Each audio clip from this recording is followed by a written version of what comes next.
এখানে দেখতে পাচ্ছ আমার ছেলে রেডি হয়ে গেছে আর আমার বোনও এটা।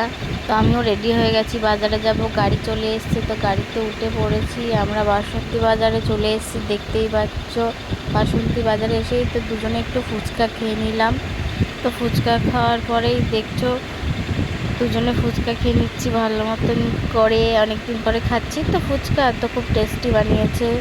দুজনে ফুচকা খেয়ে নিলাম। খেয়ে নিয়ে আমার ছেলে বলছে মা একটু আখের রস খাবো, তো ছেলেকে একটুখানি আখের রস খাওয়ালাম।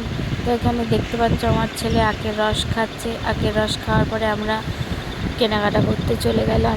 এখানে কেনাকাটা করতে গিয়ে দেখি না বাবা, দোকানে কত ভিড়, চারিদিকটায় লোকে আর লোক হয়ে গেছে। পুজোর সময় তো প্রচণ্ড পরিমাণে লোক হয়েছে। তো এখানে দেখতে পাচ্ছ লোকের ভিড়টা কেমন হয়েছে। তো আমরা এখানে জামা টামা দেখছিলাম ছেলের জন্য। তো একটা জামা পছন্দ হয়েছে, ওকে পরিয়ে দেখছি জামাটা কত সুন্দর লাগে। তো জামাটা খুব সুন্দর লাগছে ওকে জামাটা পরে।